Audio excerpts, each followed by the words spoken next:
much. All right, folks, let's transition over to another team. I'm going to give you a couple more hot takes, and I want you to tell me if I'm right, wrong. If you've got a similar take but slightly different. And folks, again, go down to the comment section. Let me know your opinion. This is a conversation based. Your opinion matters. You're invited to be a part of this. So let's move on to Detroit. And I'm going to make an argument. You've already said it. This is not your father's Detroit team. So here's my take, folks. I think Detroit is absolutely fantasy relevant. Very similar to Philly. I want them on my roster. I'm not always sure if I'm going to start them because there's a lot of mouths to feed. I think Detroit is a dangerous team, is going to be much improved.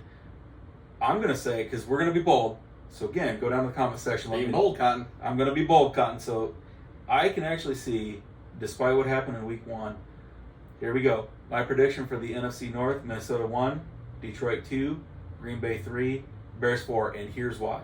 Okay. Now, having said that, I am not saying that Detroit is a playoff team. I'm going to tell you why they're real and legit, and then I'm going to counter that argument. It's going to sound like I'm countering myself. I'm going to tell you why they're not. Okay? So, let's start on the offensive side. Here's the reason, folks, that I think that offense is legit. Two reasons. Number one, that offensive line is elite. True. And when you have... Or, as the kids would say, bet. I'm getting old, folks. Yeah, I know. It is what it is. Yeah. You know what that reminds me of? Bet means good and cat means lie. So... What? Yeah, it's weird. Anyway, sorry. Folks, what else don't I know? All right, so... You think Aaron Rodgers is done? That's kind of what you're saying. I am not saying... You folks, put the Lions... Look at me. Was that put the rhetorical? Lions... Was that rhetorical? No, you put the Lions ahead of the did. Packers. Look at me right here, folks. Make sure I'm looking in the camera. I want you to look at my cold, dead eyes. Folks, I'm not saying Aaron Rodgers is done. Next year, Green Bay's going to be right back. But I think with that wide receiver room, it's going to take time. And I think the NFC North is... 3 to 4 weeks. 3 to 4 weeks. All right, folks. If these two clowns here want to play it safe and not give any hot takes... I've given you a hot take. No. I told you. You guys... The Packers will end up being 12-4 or 13-4, whatever. Would the game have been different if the rookie didn't drop the ball when it went right through his hands perfectly? Yes. No. Would the game have been different? Yes. No. Yes. No.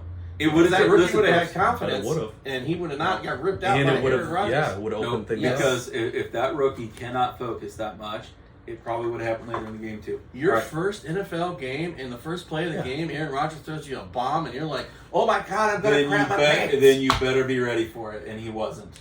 Well, no. So I mean, Christian Watson, you're a great guy. You have a bright future. It's just not this year yet. You know him personally? Yeah. 3 years. Okay, Christian, I don't know if you're a great guy. All right, but let's get back to I'm telling you, Packers, week 4. Let's make a bold prediction. By week 4, you will know what type of team you have. Let's make a bold prediction. Tampa Bay is going to be good, and Kansas City is going to be good. Ha ha ha. I can't make one on the Packers. All right, so the Packers fall into that Tom Brady, Belichick era is where they fall into. They are a 1. I have a bold prediction. Mills is not as bad as everybody thinks for the Texans. Oh no, that's not a bold prediction. That's not fact. A bold prediction? That's fact. That's fact. I agree with you 100%. We will cover the Houston Texans because I don't think they're as bad as everybody thinks they are. But I've got mad props for Lovie Smith as a Bears fan. Love Lovie Smith. Love what he does. I think Davis Mills is a good quarterback. I think they do have some decent weapons on offense. I think next year when Michi comes back. But anyways, don't start. All right, let's get back to Detroit. Don't start Aaron Rodgers. Back to Detroit. Start Davis Mills over Aaron Rodgers. That's what Joe's saying. No. So much for a hot take. All right, back to Detroit. So first reason I think that offense is legit. Detroit is 8-8 this year, and they're going to have some fantasy production. They can't be 8-8, but it's a 17-week season now. 8-9. I'll go 9-8. I'm still stuck on that. I'm still stuck on the old one. All right. So here's the thing about Detroit. Let's get back to fantasy football relevance here. So that offensive line is elite, and for me, former offensive lineman, it always goes back to the line. There's two things on an offense that makes it viable. You have to have a good offensive line. You have to have a good quarterback. Okay. So Having said that, I told you guys I was going to give you 2 reasons they're going to be great and then 1 that they're not. We'll get back to that quarterback situation here in a minute. All right? So, offensive line is elite, but when you start looking at the weapons, they've got DeAndre Swift and Jamal Williams in the backfield. I mean, that's pretty solid. Running back by committee. So it does. It works. But we're talking about overall. We'll get to the works. fantasy aspect. It works. Each guy has their role, and they're very good at what they do. You start looking at the weapons that they put there from a receiver. You got Amon-Ra St. Brown. Dude's a stud. He's a baller. Mm-hmm. You got T.J. Hawkinson. Kudos to pronouncing the name correctly, too, because I would have not done that anywhere near correctly. All right, so Amon-Ra St. Brown, T.J. Hawkinson, 2 carryovers from last year. Mm-hmm. Both very capable. T.J. Hawkinson's probably You're talking top tier tight ends. Yeah. He's not quite top tier. Nope. But he is right. He is on the verge of being top tier. Yeah, he could get there this year, folks. Yeah, In it just fact, depends on your quarterback. I'm going to say he probably won't just because there's so many weapons. That's not a knock on his talent. The dude is very he's talented. He's going to be. It's just they've got a lot of weapons, and that's my point. So they have Amon-Ra St. Brown. Mm-hmm. They went out and they got DJ Chark. I have always been a DJ Chark fan. Yes. Right? Just in a bad situation he was in. Bad situation, and he got hurt last year. But DJ Chark, to me, is a stud. In fact, folks, last year one of my fantasy football names was Baby Chark. Mm-hmm. You're welcome. I know that's stuck in your head now. Baby Chark, do. You just had to go that far, didn't you? I had to go that far because I want to make sure it's like the chicken song. Right. Once it's in your head, it's Yeah, stuck. I got a do on that. So, Can't do it. You're welcome for that, folks. But then they went out and they drafted Williams. Was it Jamal Williams in the first round? Jamal Williams. Another stud. Mm-hmm. So now when you start looking at that receiver, you got Jamal Williams, who will eventually be back from his injury that he sustained. Was that in the championship game last year for what team? Alabama? Did they have a record of producing good wide receivers? Not that I'm aware of. Yeah, no, of course not. Yeah. So, folks, Amon-Ra St. Brown. We're just talking about receivers, so we'll throw Hawkinson in there. We'll talk about DeAndre Swift's receiving talents, too. You have Amon-Ra St. Brown. You've got DJ Chark. You've got, returning at some point, Jamal Williams. I believe Quintez Cephas. See, I'm waiting for you to pronounce it because I know I can't. Not sure I got that one. That's why I'm kind of silent because I can't pronounce them. But man, I don't know if I think he's the one that I think Quez Watkins is the one that's but I mean, the bottom line is Detroit has talent. They've got a lot of talent. They got a lot of talent, and they've also got a good side of the defense. Which, when you have a fantasy team and you've got a good defense, that makes that offense better. Yeah, see, I almost prefer that they have a sucky defense, so the offense has to keep putting up True. points. You want it to be good, but not too good, right? You don't want it to be shut down. True. All right, so having said that, you don't want the second team quarterback coming in the third quarter. Right. So So having said that, when you look at that offense, you have an elite offensive line. You have a ton of weapons. The one reason I'm not sold on them is the quarterback. So Jared Goff, because I'm sure you're watching this channel. He's not Jared. a bad quarterback. He's solid. He's solid. He's a game manager. Right. He's a game managing quarterback. He's not going to get you that top tier, like, oh, take you down the field, I'm going to win this game for you.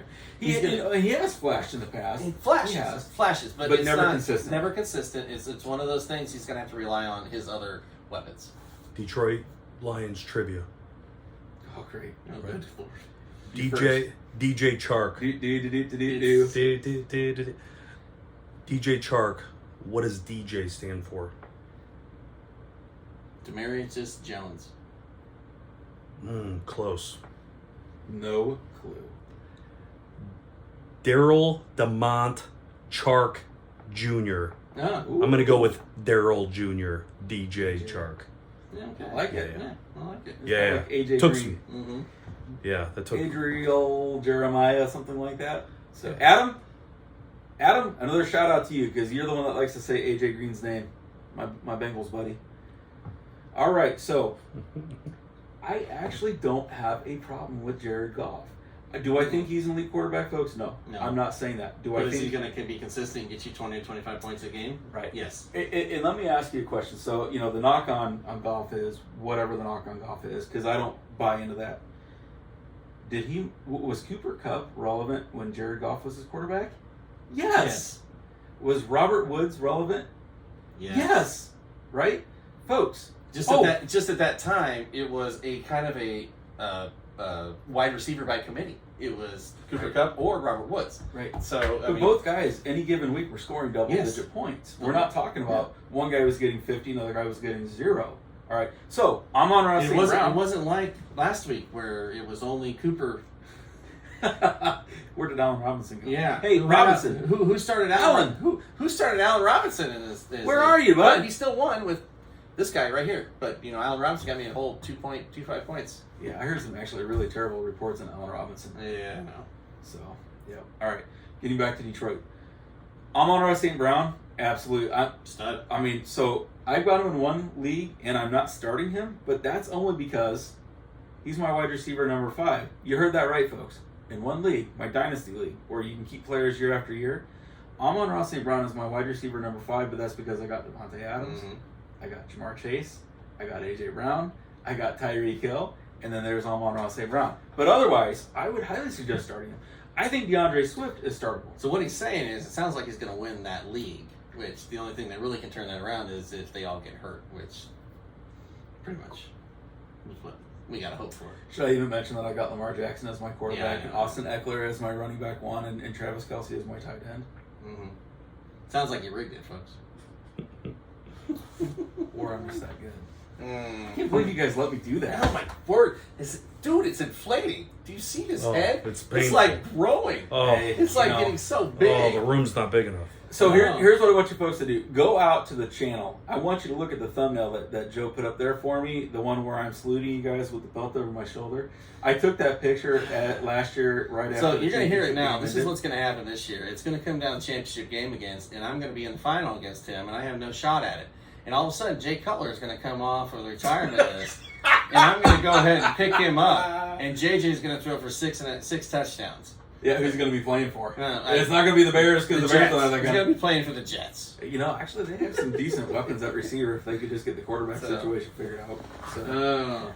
All right, folks. So Detroit, my opinion is there's a lot of fantasy value. There's a lot of fantasy value, but it's still one of those teams that's kind of untrustable. So you got to kind of look at the matchups. That's the way I would look at it. Yeah, I agree.